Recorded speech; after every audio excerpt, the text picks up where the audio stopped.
gadirima ko kamɓe jaɓɓotoma ɗon kadi an ene laaɗo Allah sallallahu alayhi wa sallam kadi ko doyta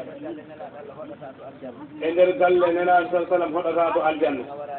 nawora jeegomo mbatte kaɓɓillaji moɗon ko onon kalante nene ma goo baab ma ɗiɗi suddiɓe ma tato ɗum waɗi tati hay soko ɓe nayo e ɓiɓɓe ma rewɓe e worɓe e esiraɓe ma ɓe ndesanɗa e esiraɓe ma e resanɓe ma ɓeeɗo jeegoma fof barke wirduma o hankkadi naworiɓe e defare nelaaɗo Allah kamɓe fof ɓe natat aljanna sabu barke wirduma an mo a weltinaki a woppano wirdu ndu kadi hoɗata ko e nder galle mo nelaaɗo Allah sallallahu alih w sallam hoɗata e aljanna ɗum ko teddugal mal ngal tiinno ɗen yo Allah won balla mbaɗen fatiha e salatul fatiha hade ɗum noon onon nangoɓe ɓe sarɗiyeji ɗi tawde hiiri ina faaɗi kaalante ɗon ko tati pirtoji ɗi ɗin so kaalama ina sella jomum rokke e on sahaa sa yiyoyimo ɓaddam haalan ma ko keddiɗi ɗi kadi pirtoji ɗi ko adi fof ceerno dokkowoma laawol ngol ɗo yo taw on ene jogii yamirore sellude e ceerno mum on kadi e ceerno mum haa yetti Cheikh Tidiane radiallahu taala anhu haa yetti nelaaɗo Allah sallallahu alayhi wa sallam sarɗi goɗɗo o laawol ngol waddetaake e laabi goɗɗi so aɗa jogino wirdu goɗɗo a woppat mbirtata tan ko tijjaniya laabi birdeteeɗi ina keewi baadiriya nan ɗon maɓɓe sabandi halawti zargani saadi mahmoudi ahmadiya ɗin in heewi ko wirdete ina heewi haa woni temedde e sappo e tati kono so a nangi tijjaniya ɗum fof kala ko mbirtanoɗa a woppat han kadi mbirtata tan ko tijjaniya on tan sarɗi goɗɗo o ko wiyete juuragol ɓeyditorade neɗɗo o ziyaratul istimdad ɓeyditorade neɗɗo o e Allah ɗum mbaddata ɗum tan ko tijjaniyanke walla sahabaɓe walla annabaɓe ɓen noon hay gooto e maɓɓe wurani kala mo garɗa e ɗabri mum ina selli ko annabi walla ina selli ko sahabiyanke aɗa ɓeyditoro on e Allah so wona ɓen hankadi ɓeyditortoɗa e juuragol tan ko tijjaniyanke hay siko ɓinguel ma joni joni daggi aɗa ɓeyditoroma won noon wona kanko wonɗon ala ko Cheikh Tidiane radiallahu taala anhu wonɗon ko barke Cheikh Tidiane e barke nelaaɗo sa sallam wonɗon hankadi ɗum waɗi aɗa ɓeyditoroma sarɗi goɗɗo o so tawi a nangi wirdu o a wirdat ha maaya so tawi a waɗi noon ko nelaaɗo Allah sallallahu alayhi wa sallam waɗanma garante ko anne a heɓat ɗum anne a natat aljanna a yiyata kaaɗeki mayde a yiyata niɓɓere gabiri a yiyata namdal malaykeji a taccitta pele ma siraaɗi koye dow balaɓe malaykaji no ɗiɗo avion ngaji ƴettirta en ina nawa en Europe ni tawa a yarani koyɗe ma ko noon ndewirta e laawol siraaji e dow balaɓe malaykaji haa taccitoya on nani fatiha e salatul fatih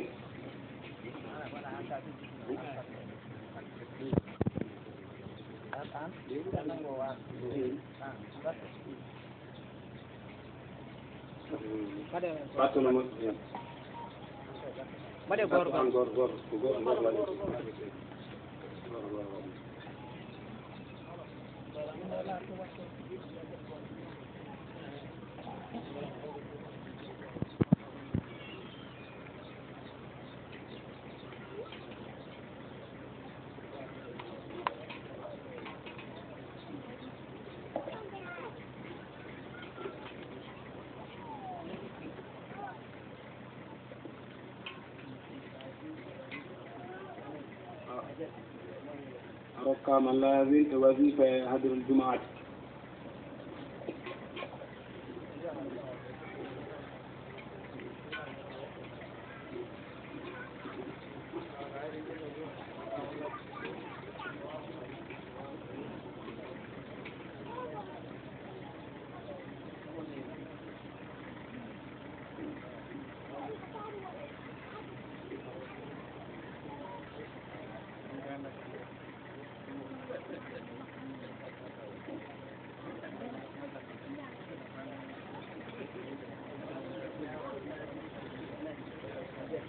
moom yeetuma a rokkama lazim e wasifa e atul jumaat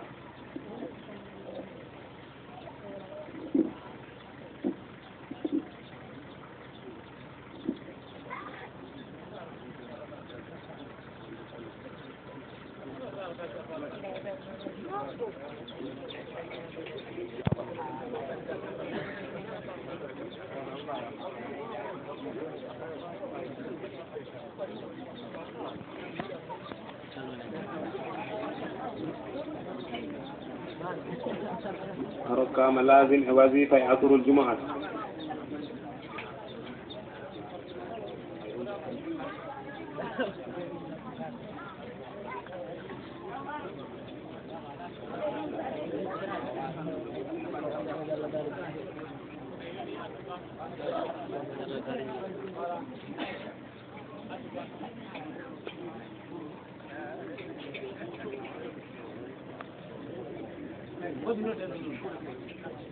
ngoɗino ɗeɗon seeɗa ngoɗino ɗi caggal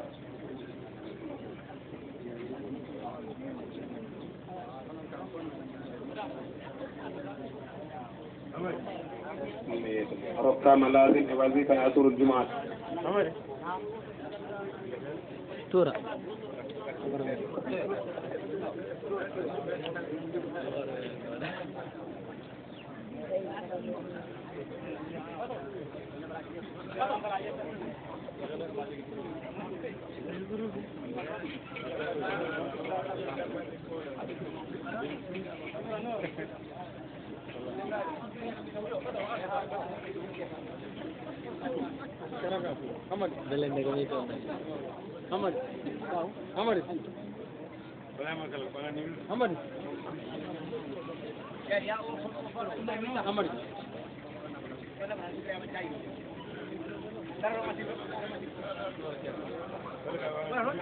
وقام لازم وظيفة يأكل الجمعة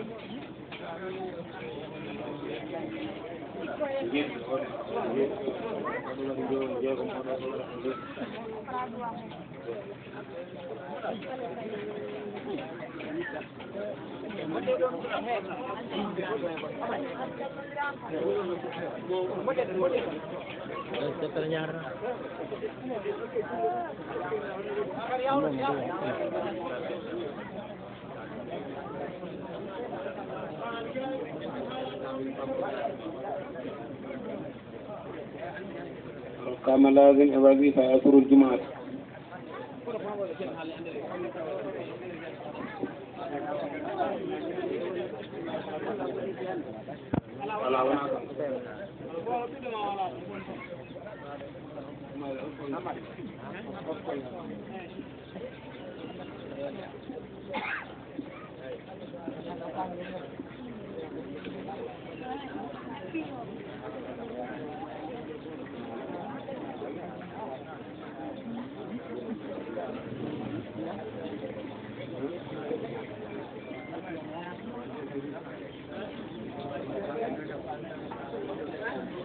ركام لازم وظيفة يدور الجمعة يقول له يقول يوم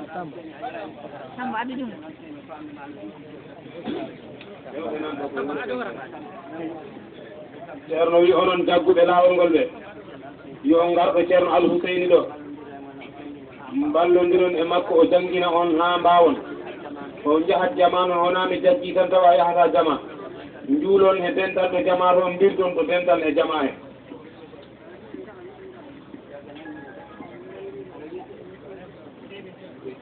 kamɓe ɓe jaggino ko ɓe hesɗitinata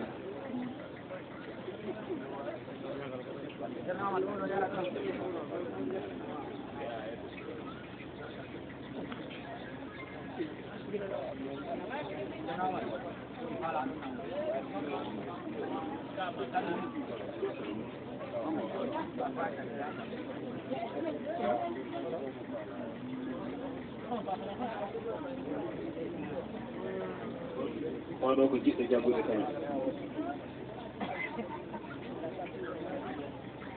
o waɗ jeeta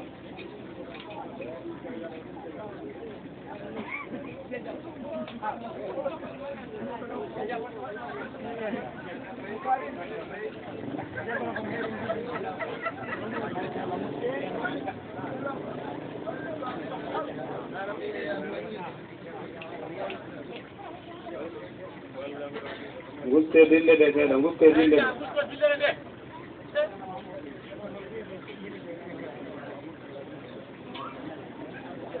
moom e rokkama lasim e wasifa e turul juman ceerno oɗo wi omo ñaagui duwa omo huɓɓi duɗal o wi omo ñaagui duwa omo huɓɓi duɗal nde Allah ɓamtata duɗal ngal innoy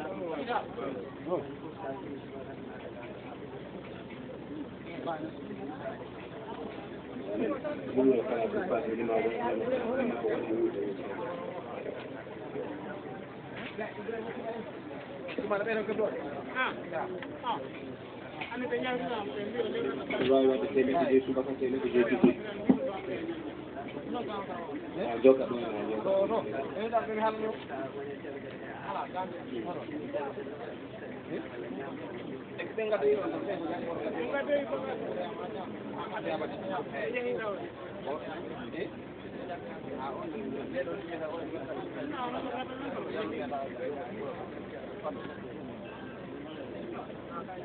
addu paɗe ceerno ɗo paɗe